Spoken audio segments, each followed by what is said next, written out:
بسم اللہ الرحمن الرحیم الرحمن علم القرآن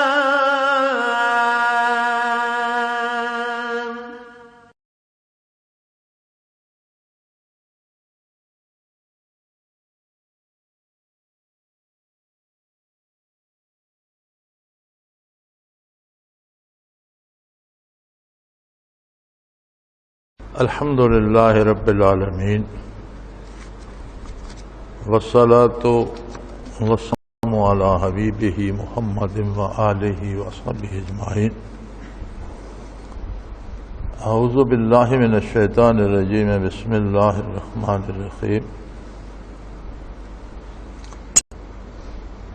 یا ایھا الذین آمنوا لا تتخذوا الذین اتخذوا دینکم ہزوا ولعبا من الذین اوتوا الکتاب من قبلکم والکفار اولیاء واتقوا اللہ ان کنتم مؤمنین۔ وَإِذَا نَادَيْتُمْ إِلَى الصَّلَاةِ اتَّخَذُوهَا هُزُوًا وَلَعِبًا ذَلِكَ بِأَنَّهُمْ قَوْمٌ لَا يَعْقِلُونَ۔ قُلْ يَا أَهْلَ الْكِتَابِ هَلْ تَنْتَقِمُونَ مِنَّا إِلَّا أَنْ آمَنَّا باللہ وما انزل الینا وما انزل من قبل وان اکثرکم فاسقون۔ قل هل انبئکم بشر من ذلک مثوبۃ عند اللہ من لعنہ اللہ وغضب علیہ وجعل منہم القردۃ والخنازیر وعبد الطاغوت اولئک شر مکانا واضل عن سواء السبیل۔ اللہم سبحانک لا علم لنا الا ما علمتنا انک انت العلیم الحکیم۔ مولایا صلی وسلم دائما ابدا علی حبیبک خیر الخلق کلہم۔ ان آیات مبارکہ سادہ سا ترجمہ یہ ہے کہ اے ایمان والو، ایسے لوگوں کے ساتھ قلبی تعلق یا دلی دوستی نہ رکھو جو تمہارے دین کا مذاق اڑاتے ہیں، اور ایسے لوگ اہل کتاب میں سے بھی ہیں جن کو تم لوگوں سے پہلے کتاب ملی، اور کفار میں سے بھی ہیں۔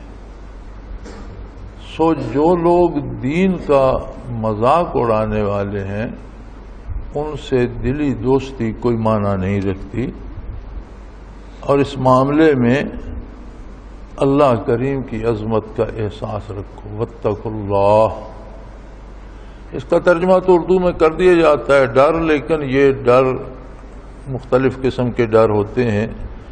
یہ ڈر جسے تقویٰ کہتے ہیں اور اس کا ترجمہ ڈر کرتے ہیں، یہ ہوتا ہے تعلقات میں ٹوٹ پھوٹ کا ڈر، یعنی اللہ سے جو تمہارا تعلق ہے ایمان کا، عبادت کا، اطاعت کا، اس رشتے میں دراڑ نہ آ جائے۔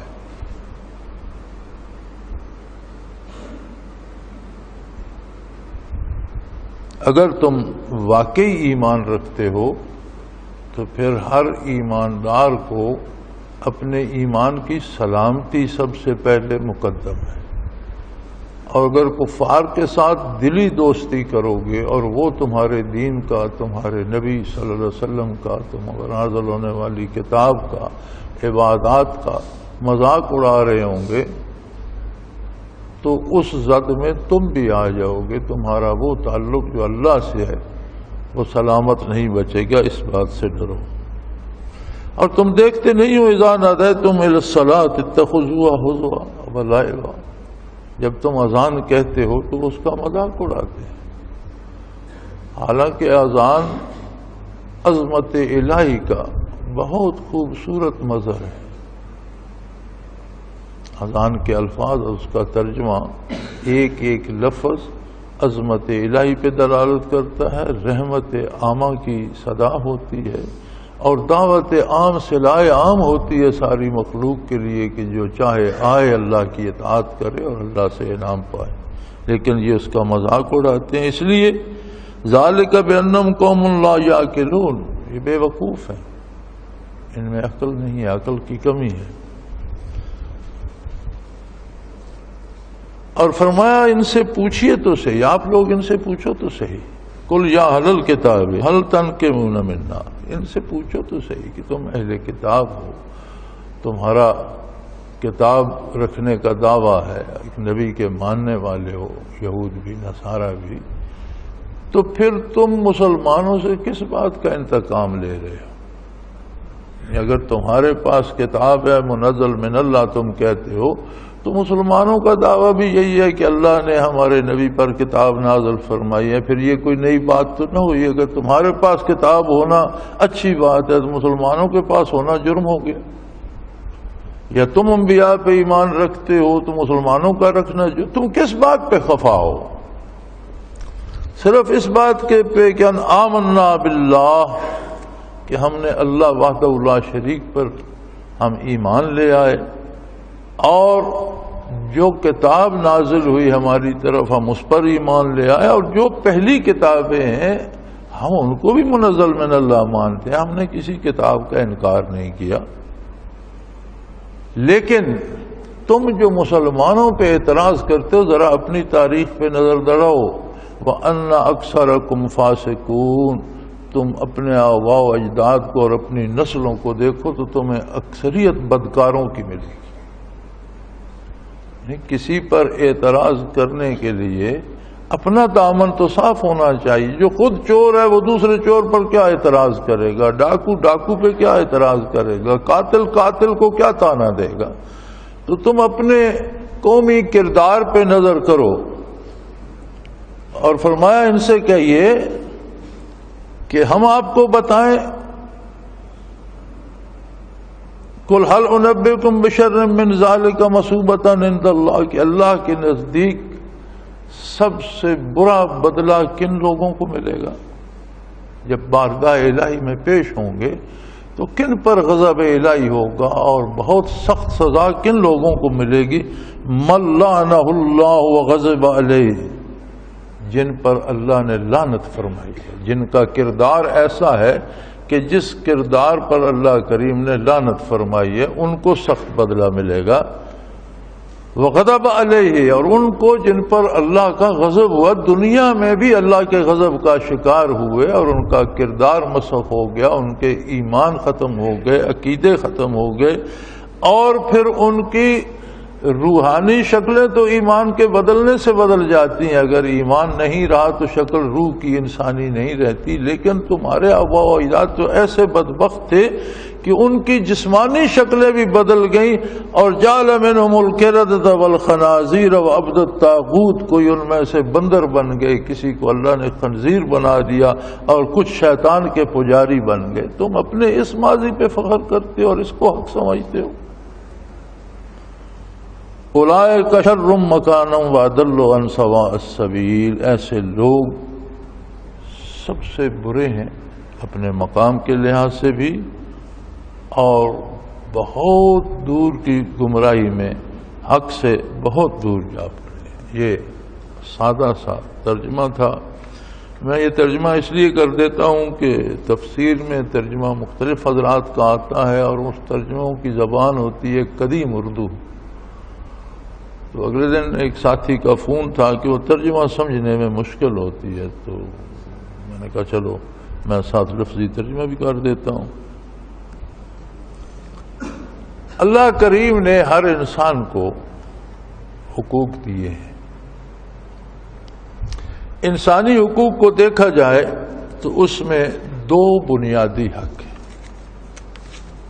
یعنی جتنے حقوق ہیں انسان کے، ان کو اگر تقسیم ہم کریں تو ان کی بنیاد دو حق ہیں۔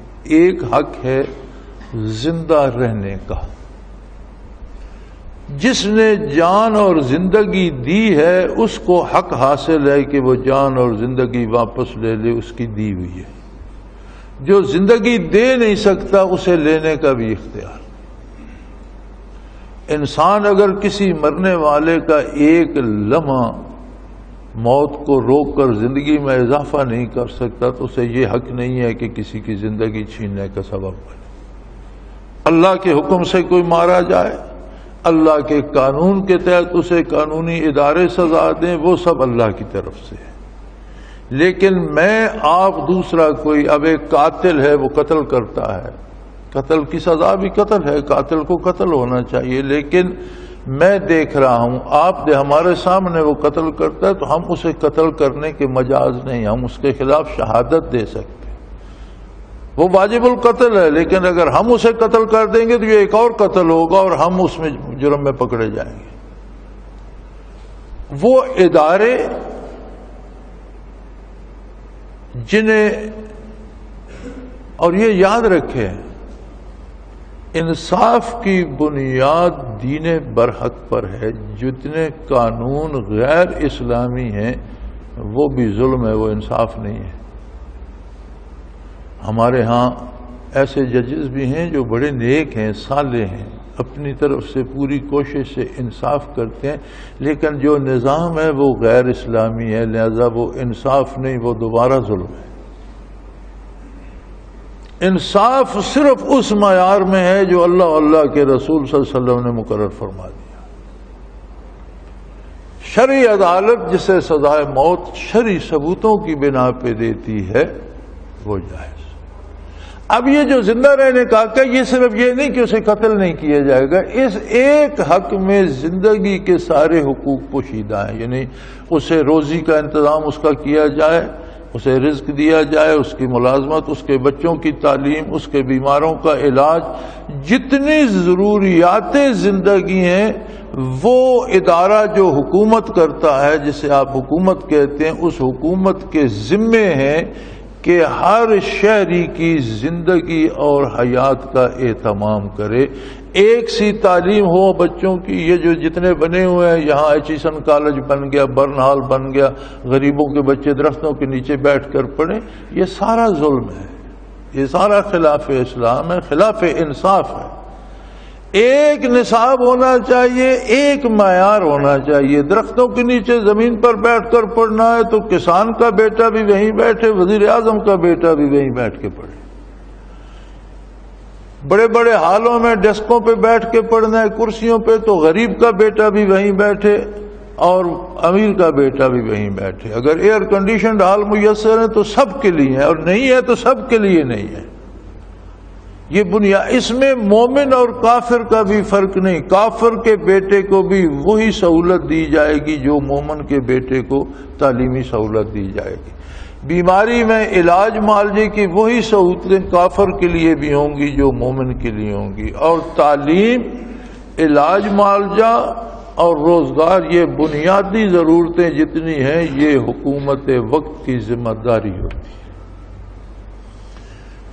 اللہ کریم نے اسلام میں جو ٹیکس کا نظام بنایا ہے وہ بڑا خوبصورت ہے،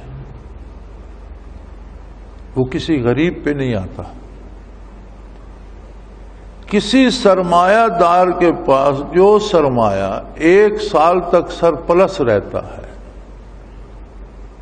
جمع رہتا ہے، سال کے بعد 100 میں سے 2.5 روپے اس پر ٹیکس آ جاتا ہے۔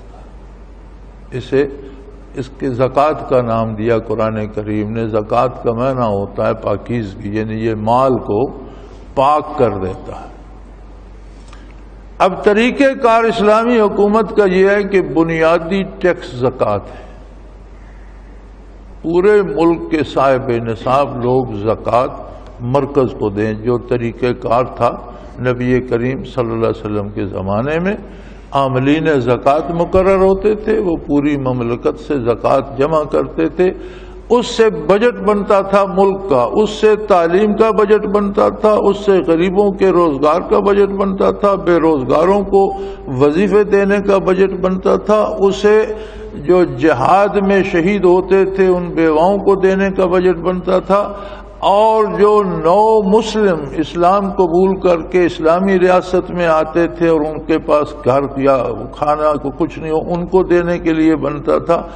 زکوٰۃ اتنی ہو جاتی ہے کہ ملک کی ضروریات کو کافی ہو رہتی۔ ہم نے ایک دفعہ یہ سارا تجربہ کیا تھا اور ہم نے جمع کی تھی. ان دنوں پاکستان کا بجٹ جن دنوں ہم نے کیلکولیشن کی تھی، اگرچہ ہماری کیلکولیشن ایک تو اندازوں کے مطابق تھی، دوسری بات یہ تھی کہ بہت سے ادارے ایسے تھے جو ہماری کیلکولیشن سے رہ گئے. جیسے ٹرانسپورٹ ہے، بسوں ٹرکوں کی، ان کا ہمیں اندازہ نہیں تھا کہ بسوں والوں ٹرکوں والوں کی کیا آمدنی ہے سالانہ، اس پہ زکوٰۃ کتنی آئے گی. ہوٹلنگ کا پورا شعبہ رہ گیا کہ ہوٹلوں کی کتنی آمدن، کتنا خرچ ہوتا ہے، یہ ہمارے تجربے میں نہیں تھا جو دوست ہم نے اس پہ لگائے. لیکن ہم نے زکوٰۃ اور عشر زمین کا اور کارخانہ داروں پہ اور صاحب نصاب لوگوں پہ زکوٰۃ اسیس کی تھی. جس زمانے میں غالباً 6 کھرب بجٹ ہوتا تھا پاکستان کا، اس زمانے میں جو ہم نے اسیس کی تھی وہ 7 کھرب صرف زکوٰۃ بنتی تھی. عشر اور زکوٰۃ، پیداواری ٹیکس اور مال کا ٹیکس جمع کیا جائے تو اس حساب سے اس زمانے میں بجٹ سے زیادہ بنتی تھی. اور پھر یہ معاملہ شرعی عدالت میں بھی، علماء کونسل میں بھی گیا اور اس پہ بحث بھی ہوئی کہ یہ زکوٰۃ کہاں کہاں خرچ کی جا سکتی ہے. تو اس میں صرف ایک شرط لگائی تھی علماء کونسل نے کہ جو غیر ملکی قرضے ہیں، قرض ادا کرنے میں بھی زکوٰۃ دی جا سکتی ہے، سود میں زکوٰۃ کا پیسہ نہیں دیا جا سکتا. جو قرضے آپ نے سود پہ لیے اور اس کا جو سود دیتے ہیں، سود میں آپ دوسری مد سے پیسے دیں، زکوٰۃ سے نہ دیں.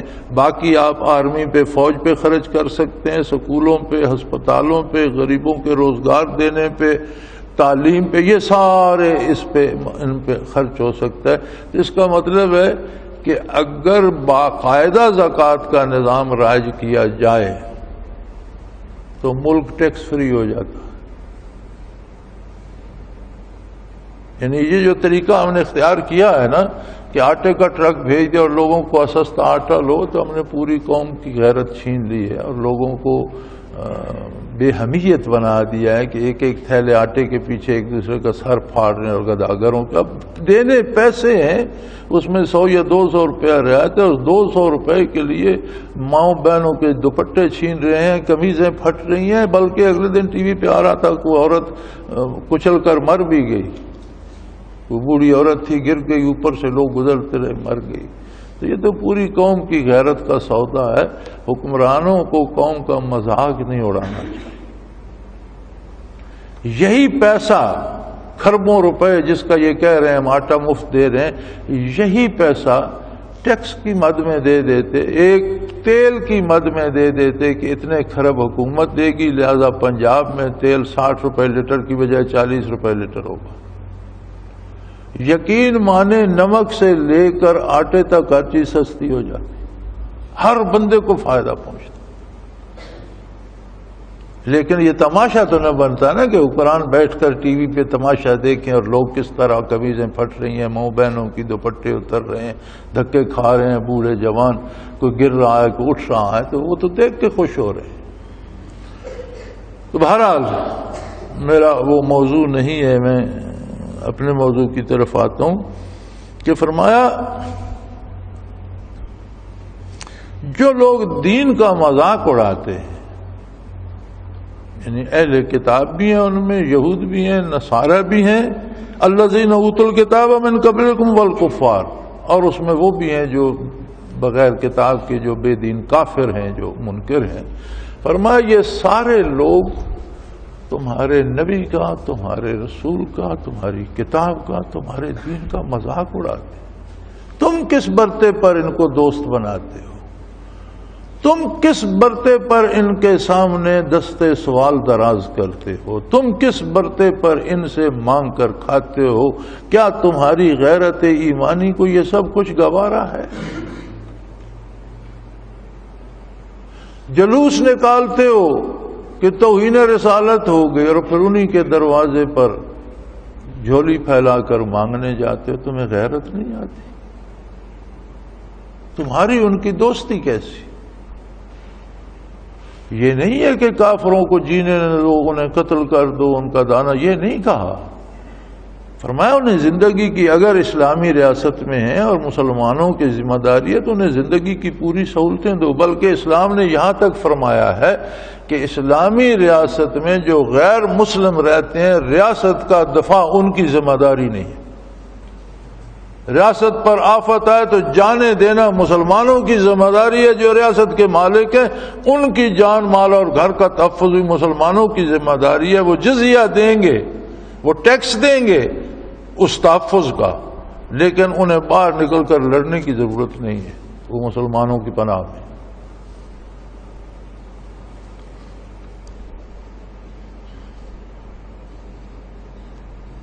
اور جب کافروں سے دلی دوستی محبت نہیں ہو سکتی، تعلقات نہیں بنائے جا سکتے، رشتے نہیں ہو سکتے، شادیاں نہیں ہو سکتی، دعوتیں ایک دوسرے کی نہیں ہو سکتی، ہاں جو انسانی تعلقات ہیں، کوئی پڑوسی ہے اس کے حق ہیں، وہ غریب ہے اسے آپ کھانے کے لیے دے دیتے ہیں، بیمار ہے آپ اس کی مدد کر دیتے ہیں، ضرورت مند ہے ضرورت کی مدد کا، وہ الگ بات ہے۔ صدقہ دے، زکوٰۃ نہیں، فرض صدقات کافر کو نہیں دیے جائیں گے، نفلی صدقات آپ کافر کو بھی دے سکتے ہیں، لیکن دوستی نہیں ہو سکتی، دلی راز نہیں بتائے جا سکتے کہ وہ ہمیشہ تمہاری مخالفت کریں گے، اور اس کی ایک ہی دلیل کافی ہے کہ جب وہ تمہارے دین کا مذاق اڑاتے ہیں اور پھر پیچھے باقی تمہارے پاس بچا کیا؟ اسلام مسلمان کون ہے؟ وہ جس کی جان مال آبرو دین پر قربان ہونے کے لیے ہر وقت تیار، جسے اولاد سے جان مال سے ہر چیز سے دین عزیز ہو۔ نبی کریم صلی اللہ علیہ وسلم کا ارشاد ہے لا یؤمن احدکم، تمام امت مسلمہ کو خطاب فرمایا کہ سب سن لو، تم میں سے کوئی بھی اس وقت تک مسلمان نہیں ہو سکتا حتی اکون احب الیہ من والدہ و ولدہ والناس اجمعین او کما قال رسول اللہ صلی اللہ علیہ وسلم، والد سے، اولاد سے، روئے زمین کے انسانوں سے بڑھ کر جب تک وہ مجھے محمد الرسول اللہ کو محبوب نہ رکھے مسلمان نہیں ہو سکتا۔ تو اسلام اور ہے کیا؟ اگر کوئی دین کا مذاق اڑاتا ہے، اذان کی تصدیق کرتا ہے، مجھے اگلے دن ایک بتا رہا تھا، لوگ غلط بھی کہتے ہیں ماشاءاللہ، کیا پتا، میں نے نہیں سنا، لیکن اس کی ہمارے ایک وفاقی وزیر کے بارے میں بتا رہا تھا کہ اسلام آباد میں جب اذانیں ہوتی ہیں تو وہ گھر میں کھڑا ہوا گالیاں دے رہا ہوتا ہے کہ انہوں نے تنگ کیا ہوا ہے۔ کہ ایک مسلمان پر یہ بات کہاں سے آ گئی؟ کافروں کی دوستی سے کافروں والی خصوصیات آ جاتی ہیں۔ جب مانگنے کافروں کے دروازے پہ جاتے ہیں، مانگ کر ان سے کھاتے ہیں۔ ہمارے وفاقی وزیر دورے پہ گئے، میرے پاس تصویر اندر کمپیوٹر میں اس وقت بھی موجود ہے، وہ یوٹیوب پہ انہوں نے لگا دی۔ وہ یوٹیوب ایک نیا تماشا بن گیا ہے، کوئی تصویر اس پہ چڑھا دو، وہ پوری دنیا میں جس کا جی چاہے کمپیوٹر کھول کے دیکھ لیں۔ ہمارے دو مرکز کے وزیر، اب بھی وزیر ہیں ماشاءاللہ، امریکہ دورے پہ گئے ہوئے تھے تو وہ ہمر کی لیموزین میں سوار تھے۔ وہ لیموزین کا وہ باہر سے بھی دکھاتے ہیں ہمر کی لیموزین ہے، اور وہ میرا خیال ہے اس ہمر سے 3 گنا لمبی ہے۔ 2 کھڑکیاں آگے ہیں ڈرائیور کی اور ایک سائڈ پہ، اور 2 پیچھے ہیں، صرف 4 کھڑکیاں، آخر پہ اینڈ پہ وہ 2 کھڑکیاں پیچھے جائیں وہ اس طرح اوپر اٹھ جاتی ہیں جس طرح پرندے کے پر اٹھتے ہیں۔ وہ اس میں میرے پاس پڑی، اب بھی اس وقت بھی کمپیوٹر میں موجود ہے، اس میں انہوں نے وہ لیموزین بھی دکھائی، اس کا اندر سے دکھایا، اندر اس کی چھت کے ساتھ ایسے لگے ہوئے ہیں شیشے کے، وہ لائٹیں جلتی ہیں تو پتہ چلتا ہے سارا چھت شاید ہیرے جواہرات لگے ہوئے ہیں، اس طرح کے کرسٹلز لگے ہوئے ہیں۔ ایک سائڈ پہ صوفے لگے ہوئے ہیں، ایک سائڈ پہ بہت بڑی بار ہے، ہر قسم کے شرابوں کی بوتلیں رکھی ہیں اور جام اور وہ سارا۔ اب $500 1 گھنٹہ کا کرایہ ہے اس کا۔ یہ بھی اس میں لکھا ہوا ہے نیچے جو ڈیٹیل دی ہیں کہ اس کا کرایہ 1 گھنٹے کا $500 ہے۔ اس غریب ملک کے امیر وزراء وہاں بیٹھ کر عیاشی کر رہے ہیں اور شراب پی رہے ہیں اور موج کر رہے ہیں. اس گاڑی سے اترتے وہ دکھاتے ہیں, جہاں اتر رہے ہیں وہاں ان پر ڈالروں کی بارشیں ہو رہی ہیں اور اچھل کود ہو رہی ہے اور تماشا بن رہا ہے. یہ کیا ہے؟ یہ سب اسلامی ریاست کے وزراء ہیں. یہ کیوں ایسے ہیں؟ یہ تو وہ لوگ ہیں جب یہ پیدا ہوئے تھے تو ان کے کان میں پہلی آواز اللہ اکبر کی آئی تھی. اشہد اللہ الہ الا اللہ اشہد ان محمد رسول اللہ ان کے کان میں بھی آیا. پھر ایسے کیوں ہو گئے؟ ایک ہی وجہ نظر آتی ہے, کافروں کی دوستی نے انہیں یہاں پہنچایا. وہ ہمارے پنجابی میں کہتے ہیں کہ ہمارے ہاں چونکہ اب ٹریکٹر آگے ساری زراعت بیلوں سے ہی ہوتی تھی اور کچھ بیل اس میں اچھے کچھ برے کچھ شرارتی کچھ مارنے والے کچھ نہ مارنے والے. تو وہ ہمارے بزرگ ایک کہاوت کہا کرتے تھے کہ دھولے نال پیلا بن چھوڑو تو کچھ عرصے بعد وہ بھی وجہ ہوگا نا. یعنی کسی برے بیل کے ساتھ کوئی اچھے والا باندھ دو تو کچھ عرصے بعد اس کی عادتیں بھی ویسی خراب ہو جاتی ہیں. جانوروں تک میں یہ اثر ہوتا ہے کہ اگر ان کا ایک تھان پہ ایک کھرلی پہ انہیں باندھ دیں تو کچھ ایک نہ مارنے والا ایک مارنے والے بیل کے ساتھ کچھ عرصے بعد وہ بھی مارنا شروع کر دیتا.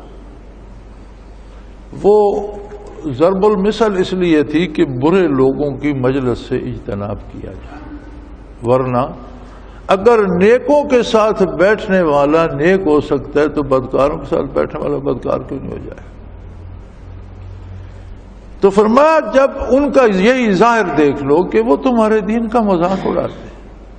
اگرچہ اب ہمارے ارباب اقتدار بھی دینداروں کا بھی مذاق اڑاتے ہیں, دین کا بھی مذاق اڑاتے ہیں. مساجد پر توپیں چلا دی جاتی ہیں, فاسفورس بم برسا دیے جاتے ہیں, بے گناہ بچوں بچیوں اساتذہ کو شہید کر دیا جاتا ہے. کہتے ہیں یہ سارے مفسد تھے. اور یہ جتنے دہشت گرد مارے جا رہے ہیں, اب کسی کے ماتھے پہ تو نہیں لکھا ہوا یہ دہشت گرد. اگر کوئی ظلم کرتا ہے, لوگوں کو قتل کرتا ہے, ٹھیک ہے اسے قتل ہونا چاہیے, لیکن یہ اندھا دھند کی فائرنگ جو ہے اور اندھا دھند کی بمبارڈمنٹ جو ہے, اس میں کیا سارے دہشت گردی مرتے؟ ہمارے جماعت کے ایک حلقے کے ساتھی تھے, ذاکر تھے, ان کی عادت تھی, مزاج تھا ان کا, اور انہوں نے ایک عادت بنا لی تھی کہ جب بھی وضو کر چکتے تو کھڑے ہو جاتے اور آسمان کی طرف انگلی اٹھا کر کلمہ شہادت پڑھا کرتے تھے. ہاتھ کی یہ پنجہ بند کر کے یہ انگلی کر کے کلمہ شہادت پڑھتے تھے. یہ ان کی پکی عادت تھی. بعض روایات میں ملتا ہے سورہ والتین پڑھی جائے, کچھ کوئی کلمہ پڑھ لیا. ان کی عادت تھی کہ وضو سے فارغ ہوتے تو وہیں کھڑے کھڑے اس طرح شہادت کی انگلی اٹھا کر. تو گاؤں خالی ہو گیا, وہ جنوبی وزیرستان میں تھے. تو دن ساتھی اجتماع پہتے ہوئے بتا رہے تھے کہ وہ اس طرح سے کھڑا ہو کے کلمہ پڑھ رہا تھا, اوپر سے بم گرا تو سارا وجود ان کا ہمیں کوئی پرزہ نہیں ملا, یہ بازو مل گیا اور اس نے اسی طرح انگلی کی ہوئی تھی. تو ہم نے اسے کفن دے کے بازو کا جنازہ پڑھا اور اسے دفن کر. تو کوئی امتیاز تو کوئی فرق تو ہونا چاہیے کون کس کو مار رہا ہے. اب اگر دہشت گرد مارتے ہیں تو وہ کس کو وہ بھی پرواہ نہیں کرتے. جہاں رش دیکھتے ہیں پولیس کا ہے, آرمی کا یا سول کا ہے, وہاں وہ بمبارڈ کر دیتے ہیں, بے گناہ لوگ مارے جاتے ہیں. لیکن کیا جو ڈاکو یا دہشت گرد کرتے ہیں حکومت بھی ویسا ہی کرے؟ تو پھر ڈاکوؤں میں اور حکومت میں, اداروں میں اور چوروں میں فرق کیا رہا؟ حکومت کو تو چاہیے کہ چوروں کو ٹریس کرے, تلاش کرے, ڈاکوؤں کو ڈھونڈے, جو جنرل پبلک ہے وہاں ان سے بات کرے, تلاش کرے. اگر کوئی ڈاکو کو پناہ دیتا ہے تو ساتھ ڈاکو کے مارا جائے, ٹھیک ہے. لیکن یہ کیا 40 میل دور توپیں نصب کر دی اور ڈزا ڈز ہو, جس کا جی چاہے, جو مر گیا وہ دہشت گرد, جو بچ گیا وہ ٹھیک ہے. یہ سب کیوں ہو رہا ہے؟ جس سے قرآن نے منع کیا ہے کہ کافروں سے دوستی نہ کرو. ہم زندگی پر کافروں کی دوستی کو ترجیح دیے ہوئے ہیں. ہمارے ارباب اقتدار اللہ کو قادر نہیں مانتے. جو حکومت میں ہوتے ہیں وہ سمجھتے ہیں ہمیں کافروں نے، اہل کتاب نے، یہودیوں عیسائیوں نے ہمیں حکومت دی ہے، ناراض ہو گئے تو چلی جائے گی. جو باری کے انتظار میں وہ بھی ادھر ہی جبہ سائی کرتے ہیں. ان کی پیشانیاں بھی انہی کے دروازوں پہ سرنگوں ہیں کہ وہ ہمیں بادشاہی دے دیں گے، حکومت دے دیں گے. اللہ کریم فرماتا ہے تمہاری ان کی دوستی نہیں بنتی. مجھے ایک تجربہ ہے، فاروق لغاری صاحب اللہ ان کی زندگی کرے، ابھی حیات ہیں، یہ صدر پاکستان تھے. مجھے ایک کسی کام کے سلسلے میں انہوں نے صدارتی محل میں طلب فرمایا. میں اسلام آباد حاضر ہوا، ان کے دفتر میں بیٹھے تھے، باتیں ہوتی رہیں. میں نے ان سے ایک ضمنی سا سوال پوچھا. میں نے کہا لغاری صاحب میری معلومات کے مطابق میرے پاس کچھ باتیں ہو سکتا ہے وہ غلط بھی ہوں، تو میں چاہتا ہوں آپ تصدیق کر دیں کہ کیا. میں نے کہا مجھے کسی نے بتایا آپ کے انر سرکل کے بندے نے کہ تم کہتے ہو امریکہ یہ کرا رہا ہے وہ کرا رہا ہے. امریکہ کو یہ کچھ کرانے کی ضرورت نہیں ہے، وہ ان کو کرتے صرف یہ ہیں کہ یہ جتنا حکمران طبقہ ہے، کوئی برطانیہ پڑھتا رہا، کوئی امریکہ کی یونیورسٹی میں پڑھتا رہا، کوئی کہیں وہیں سے آتے ہیں. تو ان کے کلاس فیلوز، دوست، ملنے جلنے والے یا اقتدار میں آتے ہیں تو وہاں ان کی دوستیاں بن جاتی ہیں. اور وہ کرتے یہ ہیں کہ مثلا یہ موٹر وے بن رہی ہے، اس کی 6 لینز بن رہی ہیں، وہاں سے ایک بندہ ہانگ کانگ کا ٹکٹ لے گا کہ چھٹیوں پر ہانگ کانگ جا رہا، ٹچ ڈاؤن اسلام آباد کر لے گا. اب اس کی دوستی وزیر اعظم سے ہے یا صدر سے ہے تو وہ وقت مانگے گا، جی وہ رات صدر صاحب کے پاس ٹھہرے گا، صبح ناشتے پہ پوچھے گا سنا بڑی اچھی موٹر وے بن رہی ہے آپ کی، بہت خوش، بڑا اچھا کام ہو رہا ہے. ہاں جی ہو رہا ہے. تو 6 لینے سنا، تو آپ کو تو 4 بھی کافی ہوتی اگر آپ 4 بنا لیتے. تو وہ ضمنی سی بات کر کے دوسرے دن ہانگ کانگ فلائی کر جاتے. ہمارے ہاں حکم آ جاتا ہے اس کی لینے 6 نہیں 4 ہوں. میں ابھی زندہ ہیں الحمدللہ، میں بھی زندہ ہوں. میں نے پوچھا کیا ایسا ہوتا ہے؟ تو وہ حیران ہو کہنے لگی یہ آپ کو کس نے بتایا؟ میں نے کہا آپ اس بات کو چھوڑیں، آپ صرف یہ کہیں ایسا ہوتا ہے. کہنے لگا ایسا ہی ہوتا.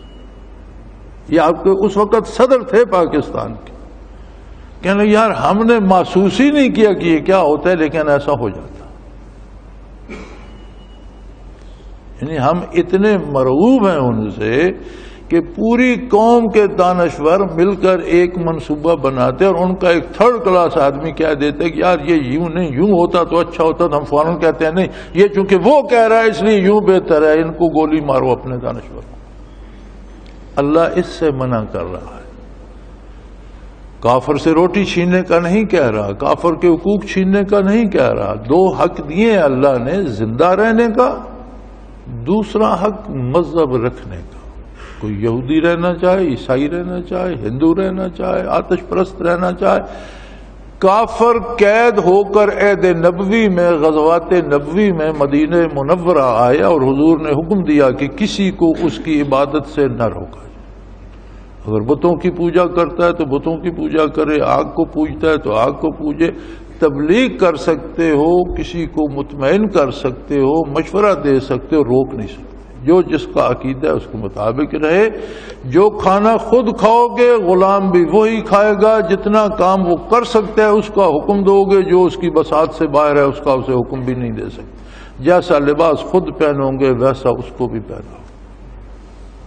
یعنی زندگی کی ساری سہولتیں کافر کو دی جائیں گی، لیکن مومن اور کافر کے درمیان دوستی نہیں ہوگی. اس لیے نہیں ہوگی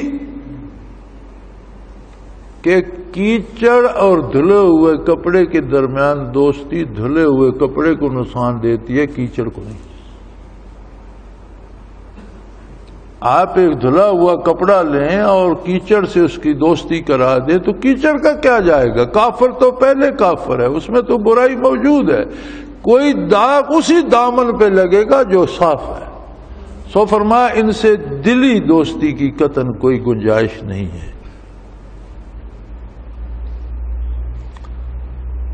فرمایا تم دیکھتے نہیں ہو وَإِذَا نَادَيْتُمْ إِلَى الصَّلَاةِ اتَّخَذُوهَا هُزُوًا وَلَعِبًا. تم اللہ کی بڑائی اور عظمت کا اعلان کرتے ہو، تم نبی کریم صلی اللہ علیہ وسلم کی رسالت کا اعلان کرتے ہو، تم اللہ کی عبادت کی طرف دعوت. کتنے خوبصورت الفاظ ہیں، کتنے سنجیدہ الفاظ ہیں، کتنے پر نور اور محبت بھر. کسی کو روب داب نہیں دیا جاتا، پیار اور محبت سے بلایا جاتا. حیا علی الصلاح حیا علی الفلاح، آؤ عبادت کی طرف کہ یہ تمہاری اپنی بہتری اس میں. حیا علی الفلاح، اپنا فائدہ حاصل کرنے کے لیے آؤ. فرمایا یہ اس کا مذاق اڑاتے ہیں، تمسخر کرتے ہیں اس سے. ذالک بانہم قوم لا یعقلون. یہ تمسخر کیوں اڑاتے ہیں؟ فرمایا اس لیے کہ یہ بے وقوف لوگ ہیں، ان میں عقل نہیں. حضرت رحمۃ اللہ تعالی علیہ کے پاس ہم بیٹھے تھے، حاضری تھی، ماہانہ اجتماع تھا یا ویسے حاضر ہوئے تو بہت سے ساتھی بیٹھے تھے. حضرت قاضی صاحب تھے. حضرت قاضی صاحب سادہ آدمی تھے، کاشتکار آدمی تھے، پڑھے لکھے نہیں تھے، مناظر اچھے تھے، مشاہدات اچھے تھے، نیک آدمی تھے. بہت بوڑھے ہو گئے تھے تو ایک دن میں نے پوچھ لیا کہ حضرت کتنے نوافل ادا کرتے ہیں آپ رات دن میں؟ کہنے لگے اب مجھ سے نہیں پڑھے جاتے، میں بوڑھا ہو گیا ہوں، میں اب نہیں پڑھ سکتا زیادہ. بس تم یا مجھے تنگ کرتے ہو تو میں بتا دیتا ہوں، بس 500 رکعت رات دن میں پڑھ سکتا ہوں، اب زیادہ نہیں پڑھے جاتے، بوڑھا ہو گیا ہوں، زیادہ اٹھ بیٹھ نہیں سکتا. اس پائے کے لوگ تھے. تو نہرو مر گیا تھا ان دنوں، جو وزیر اعظم تھا ہندوستان کا. تو مجلس میں کسی نے بات کی، اسی دن خبر آئی تھی یا 2 دن پہلے آئی تھی کہ جی نہرو مر گیا ہے، اور بڑا دانشور اور بڑا زیرک سیاستدان تھا اور بڑا دانا آدمی تھا. تو قاضی صاحب بول کو کہنے لگے وہ مسلمان تھا؟ نہیں جی ہندوؤں کا وزیر اعظم تھا، ہندو تھا. وہ کہنے لگے زیرک ہوتا تو محمد الرسول اللہ کو نہ پہچان لیتے؟ جس نے نبی کا کلمہ نہیں پڑھا تم اس کے عقل کی تعریف کر رہے. تو کیسا عقل مند آدمی تھا جس نے اتنی زندگی 60-70 برس گزار دی اور محمد الرسول کو نہیں پہچان سکا؟ تو عقل مند تھا، بے وقوف تھا. وہی بات یہاں قرآن کریم کہتا ہے. یہ کیوں دین سے مذاق کرتے ہیں؟ فرمایا بِأَنَّهُمْ قَوْمٌ لَا يَعْقِلُونَ. یہ من حیث القوم بے وقوف ہے. یہ جن کے کلچر اور جن کی تہذیب اور جن کی عادتوں سے ہم مرغوب ہیں اور ہم یہ سمجھتے ہیں کہ انہوں نے کہہ دیا تو یہ سچ بھی ہوگا، انہوں نے کہہ دیا تو یہ دانش مندی کی بات بھی. اللہ کریم فرماتا ہے یہ بے دانش لوگ ہیں، یہ بے وقوف ہیں، یہ بے شعور لوگ ہیں. انسان ہو کر شرف انسانی پا کر جو اللہ کو نہ پہچان سکے، انسان ہو کر جو اللہ کے نبیوں کو نہ پہچان سکے، انسان ہو کر جو انسانی کتابوں اور اللہ کی کتاب میں تفریق نہ کر سکے، فرمایا اس کی تو عقل ماری گئی ہے، یہ تو بیوقوف ہے. اب فرمایا ان سے پوچھئے تو صحیح یہ اہل کتاب یہود اور نصارہ کیوں مخالفت کرتے ہیں مسلمانوں کی؟ آج سے نہیں، روز اول سے کرتے آ رہے ہیں. وجہ کیا وجہ ہے؟ جرم کیا ہے مسلمانوں کا؟ الا ان آمنا باللہ، سوائے اس کے کہ مسلمان اللہ وحدہ لا شریک پر یقین رکھتے ہیں. تو تمہاری جو کتابیں اصل تھیں اور تمہارے جو نبیوں کی تعلیم تھی وہ بھی یہی تھی، لا الہ الا اللہ. تم نے اس کو بلا دیا، تم نے کتابوں میں تحریف کر دی، تم نے کتابیں بدل دی تو وہ اور بات ہے. لیکن حقیقت یہ ہے کہ تمہارے انبیاء کی دعوت بھی یہی تھی، لا الہ الا اللہ. وہی جرم ہم نے بھی کیا ہے. یا پھر ہمارا جرم یہ ہے کہ جو کتاب اللہ نے ہمارے نبی صلی اللہ علیہ وسلم پر نازل کی ہم اسے مانتے ہیں، لیکن یاد رکھو جو کتابیں پہلے نازل ان سب کو بھی ہم منزل من اللہ مانتے ہیں، ہمارا ان کے ساتھ بھی ایمان. ہاں مانتے ان کو ہیں جو اللہ نے نازل کی تھی، جو تم نے اپنے گھر سے گھڑ کے بنا لی ان باتوں کو ہم نہیں مانتے. اور قرآن کریم نے تصدیق کی سب کتابوں کی. جن احکام کی قرآن تصدیق کرتا ہے وہ اللہ کی طرف سے ہیں، اور جو تم نے گھر سے گھڑ لیے تمہاری بات ماننا تو ہم پہ ضروری نہیں ہے. اور یہی جرم ہے ہمارا تو یہ جرم تم ہم سے پہلے کر چکے ہو. تم اللہ کے نبیوں کو مان چکے ہو, تم نے اللہ کو مانا, تم نے اللہ کی کتاب کو مانا. اب اگر نبوت اور کتاب مسلمانوں کے پاس ہے اور پہلے نبیوں کو بھی نبی مانتے ہیں, پہلی کتابوں کو بھی کتاب الہی مانتے ہیں, تو پھر کس بات پہ خفا ہو تم؟ اور یہ بھی یاد رکھو وَأَنَّ أَكْثَرَكُمْ فَاسِقُونَ. مسلمانوں پہ تو اعتراض کرتے, ذرا اپنا کردار بھی دیکھو, اپنا قومی کردار دیکھو. قرآن دعوت دیتا ہے تم میں سے اکثریت بدکاروں کی ہے. شراب خور تم ہو, بدکار تم ہو, فاسق و فاجر تم ہو, خواتین کی عزت کو سرے عام نیلام کرنے والے لوگ تم ہو, خواتین کو کھلونا بنانے والے لوگ تم ہو, شراب خور تم ہو, خنزیر خور تم ہو, ہر نجاست کھانا تمہاری عادت ہے, ہر حرام چیز تم رغبت سے کھاتے ہو, سود کھاتے ہو, شراب پیتے ہو, خنزیر کھاتے ہو, بدکاری کرتے ہو, اور پھر مسلمانوں پہ اور اسلام پہ اعتراض کرتے ہو. خود جو سیاہی کے سمندر سے غوطہ کھا کے نکلے, وہ کسی سفید پوش براق لباس والے کو کہے تمہارا لباس ذرا ٹیڑھا سا ہے, اس میں لکیر ہے. وہ اپنا تو دیکھو, اپنی حالت دیکھو. تمہارے ہاں نہ ماں کی ممتا محفوظ ہے, نہ بیٹی کی عزت, نہ بیوی کی حرمت محفوظ ہے, نہ کوئی بہن اور بھائی کی کوئی حرمت محفوظ ہے, نہ رشتوں کی حرمت ہے, نہ کھانے میں حلال ہے. دنیا کی غلیظ ترین چیزیں کیچوے تک تم کھائے جا رہے ہو, خنزیر تم کھاتے ہو, لابسٹر تم کھاتے ہو, پینے میں شراب. اپنا کردار تو دیکھو, تمہارے پاس ہے کیا اعتراض کرنے کے لیے؟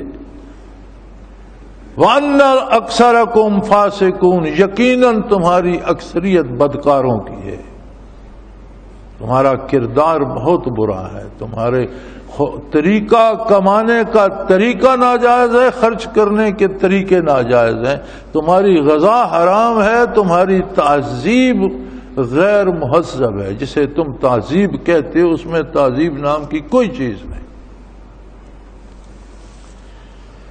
دکھ کی بات یہ ہے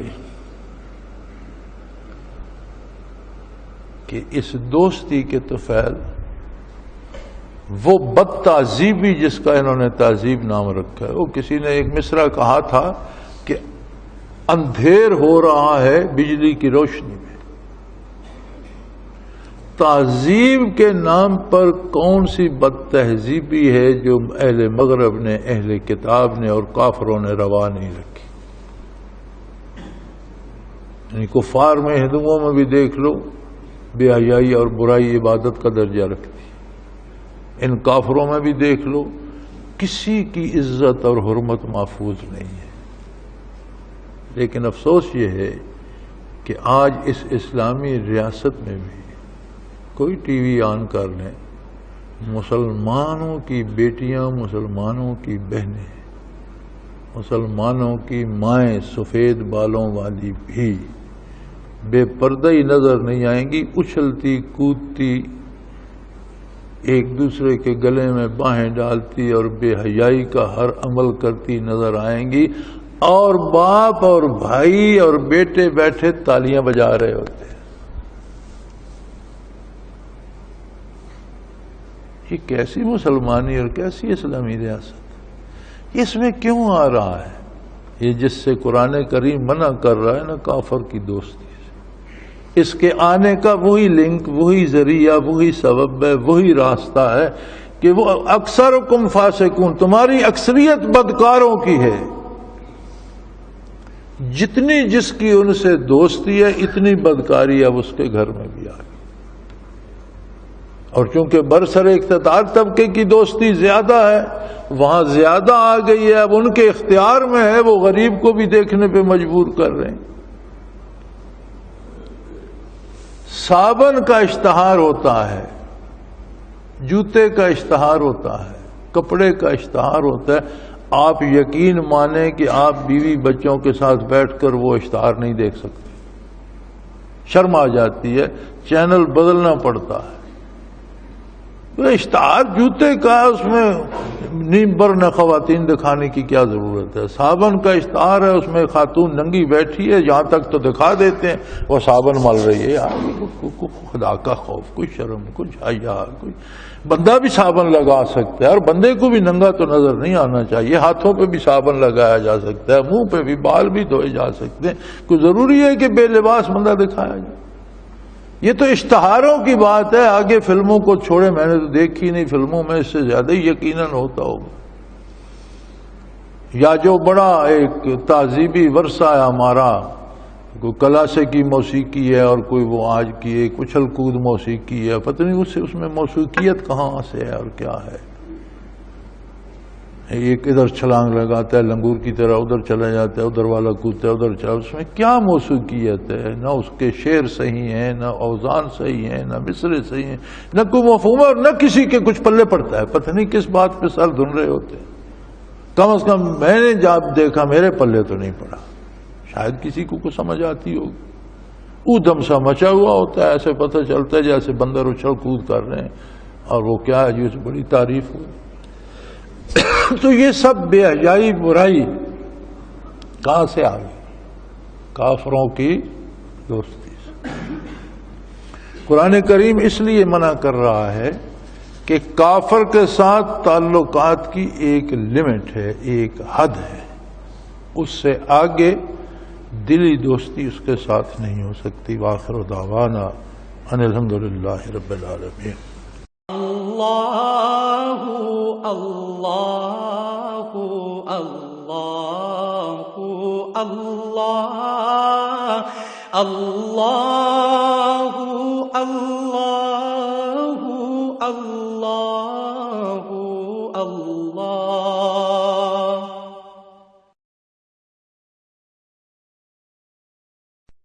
حضرت امیر محمد اکرم آوان مد ظلہ العالی دارالعرفان منارہ ضلع چکوال میں سالہ سال سے قرآن و حدیث کے اوپر خطابات کر رہے ہیں اور سلسلہ نقشبندیہ اویسیہ کے مطابق لوگوں کو ذکر الہی کی تربیت دے رہے ہیں۔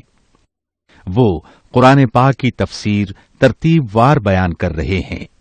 تفسیر قرآن کو وہ موجودہ ملکی اور بین الاقوامی حالات کے مطابق بیان کرتے ہیں۔ موٹر وے سے کلر کہار کے انٹرچینج سے نکلتے ہوئے، کلر کہار کی جھیل سے ہوتے ہوئے، میانی، بوچھال اور نور پور سے گزرتے ہوئے دارالعرفان منارہ پہنچ سکتے ہیں۔ حضرت امیر محمد اکرم آوان نے بچیوں اور بچوں کی دینی اور دنیاوی تعلیم کے لیے سقارہ اکیڈمی کے نام سے ایک درسگاہ بھی قائم کی ہے، جس کا افتتاح ملک پاکستان کے صدر جنرل محمد ضیاء الحق نے اپنے دست مبارک سے کیا تھا۔ وہ تمام احباب جو اسلام کی طلب رکھتے ہیں ان سے گزارش ہے کہ دارالعرفان منارہ ضلع چکوال میں امیر محمد اکرم آوان صاحب کے خطابات سے مستفید ہوں۔ وہ ہر جمعے کو نماز سے پہلے بیان فرماتے ہیں۔ ہر ماہ کی پہلی اتوار کو ماہانہ اجتماع ہوتا ہے جس میں آپ خصوصی خطاب فرماتے ہیں اور پاکستان کے چاروں صوبوں سے احباب اس اجتماع میں شرکت کرتے ہیں۔ اس کے علاوہ یہاں سال میں 2 مرکزی اجتماعات بھی ہوتے ہیں، ایک رمضان المبارک میں اعتکاف کا اجتماع اور دوسرا جولائی اور اگست میں 40 دن کا اجتماع ہوتا ہے جس میں روحانی تربیت کی جاتی ہے۔ اپنا خون سیماب دے کر اتنا ہم کر جائیں گے، نام آقا کا چمن میں پھر رقم کر جائیں گے۔